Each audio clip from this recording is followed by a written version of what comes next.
Stéphane Chris Victor Soloma. Œuvre de fiction quantique. La main de la reine. Chapitre 2. 7e épisode. Le lendemain de mon anniversaire, la jeune Annette, qui tendait vers sa 25e année,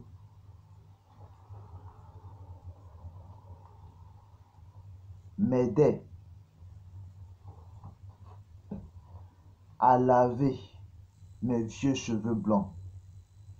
Je détestais la façon dont elle avait le plaisir à maltraiter mon cuir chevelu.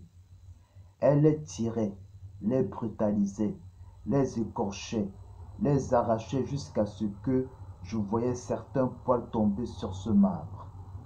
Je me demandais où est-ce qu'elle avait appris à laver les cheveux de cette manière. Même mon petit-fils se débrouillait mieux qu'elle. Elle ne savait pas quel bout fallait prendre, ni la partie la plus sensible auquel il ne fallait pas toucher. Elle se saisit de ce grand shampoing juste à côté d'elle, pressa la bouteille, le recueillit dans le creux de sa main et m'aplatit le crâne avec. Elle le frotta très fort d'une brutalité extrême et agressive. Ma tête, je ne la sentais même plus. Ce que je sentais, ce n'était que du feu.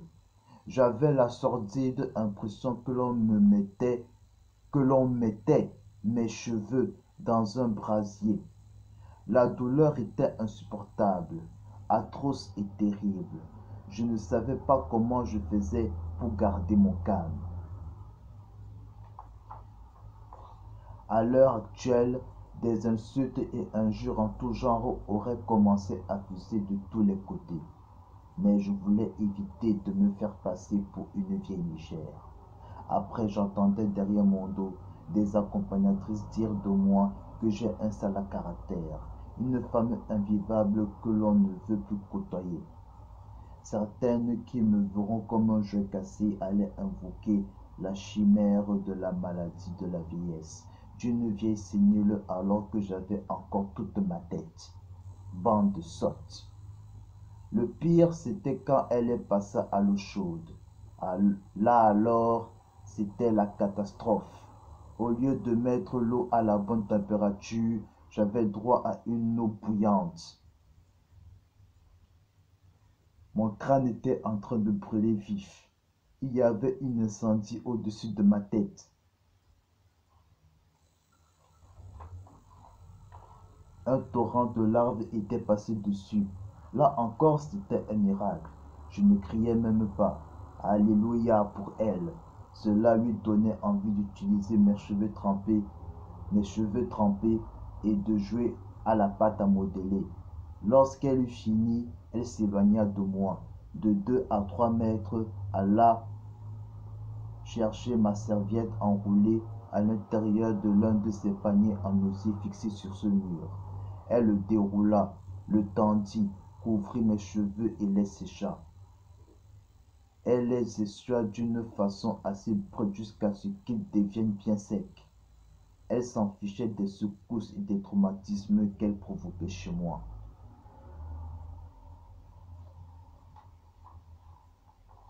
Dans mon corps de vieille femme fragile. Cette tâche terminée, elle souleva cette serviette et se mit à la secouer.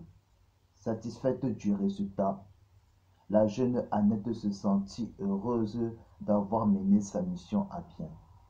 Elle était fière. Elle bombait même le torse.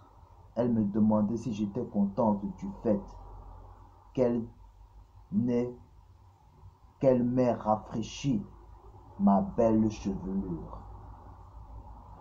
Je levai ma tête, je la fixai avec une certaine retenue de lui mettre une gifle. La jeune Annette me souriait dans l'attente d'un retour positif. Je lui montra alors ma diplomatie féminine, qui se traduisait par une sympathie affectée au bout des lèvres. Je la félicitai.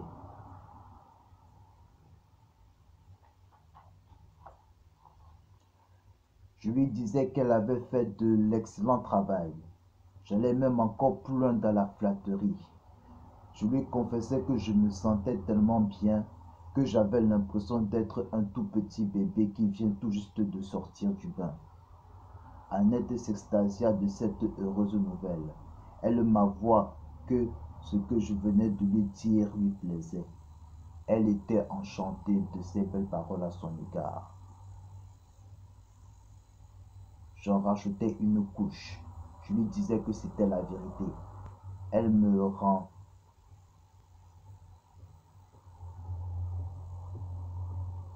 Elle me rendit grâce de cette gratitude dans la joie et la bonne humeur de son jeune âge. Elle me hâta de vite retourner dans ma chambre. Elle allait choisir pour moi mes plus belles parures.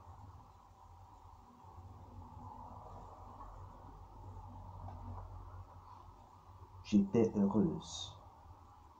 Je lui encourageais de le faire, alors que je n'en avais strictement rien à faire, ni rien à cirer.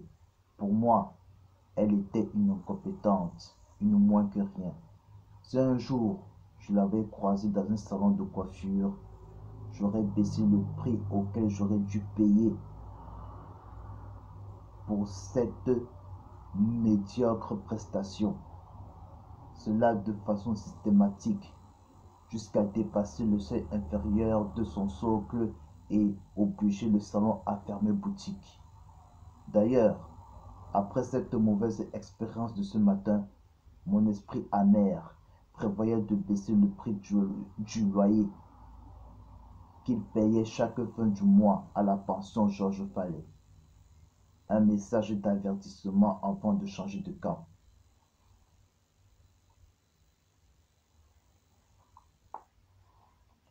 La jeune Anne attrapa le bras de ma chaise roulante, me fit pivoter dans la joie et m'amena vers ma chambre.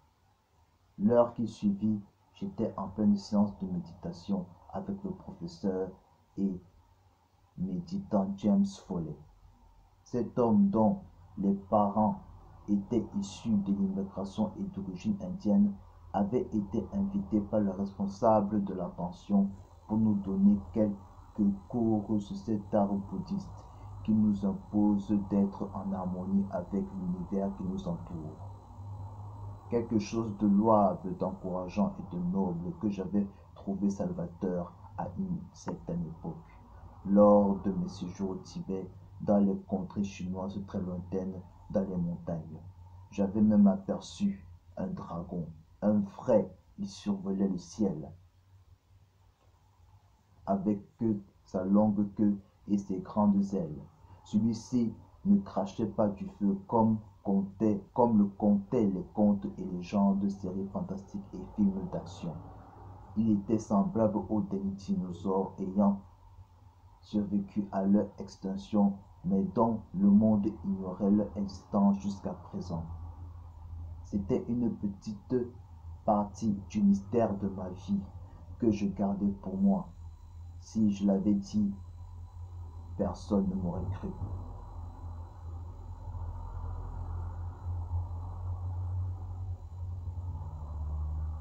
Fallait mieux que j'évite de me faire passer pour une folle.